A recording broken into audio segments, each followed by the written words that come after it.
My organization is a construction firm. Within construction firms, analytics and data capturing is one of the first things that we are approaching now.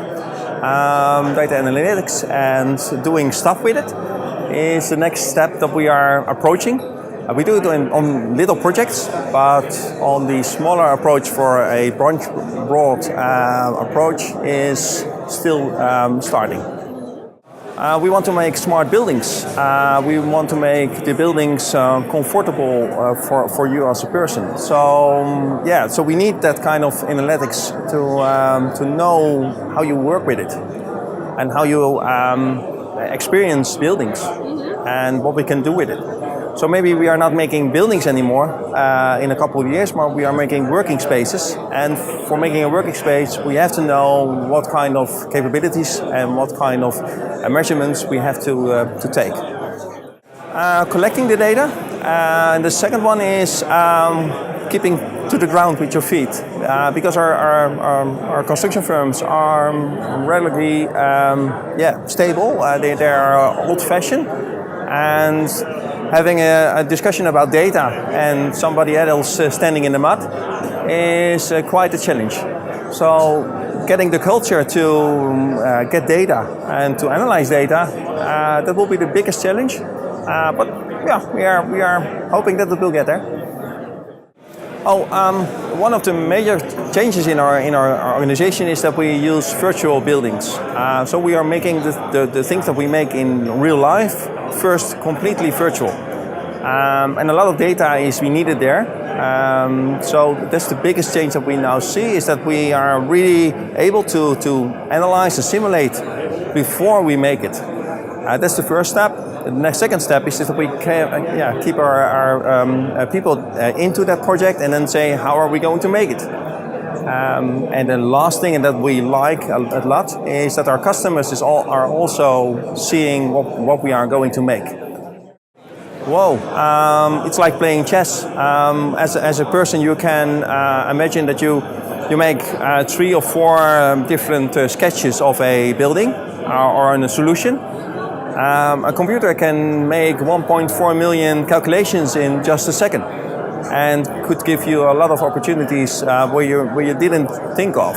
So, giving a system that you in the nowhere times we use a computer to tell things to, and we hope that the computer will tell things to us what we can achieve with the newest technology.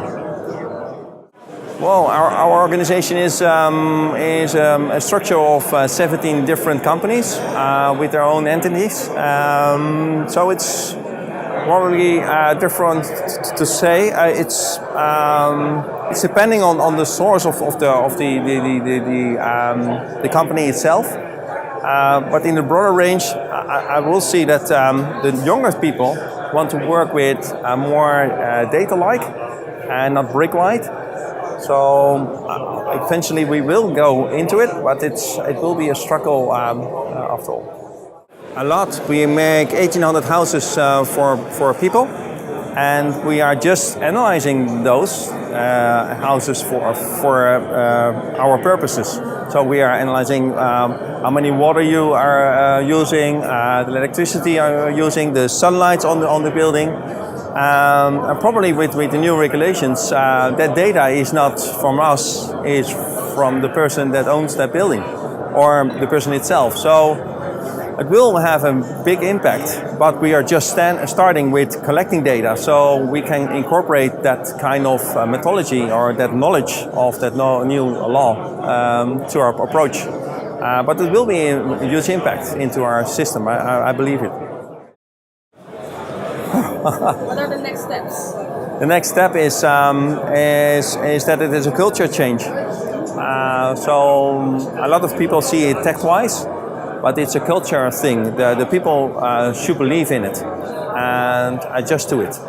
So the next step really will be a shift in culture, in a new approach of believing what you see and adapting it, and not saying, all right, yeah, the computer says that, but I'm going to drive another way. Traffic jams, no, that is always the best road. No.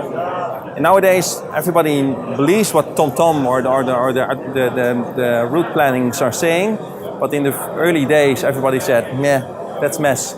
So the next step will be is convincing people that data is okay, and then the culture will change afterwards that everybody needs that data to do his work. And that will be huge because that's my work.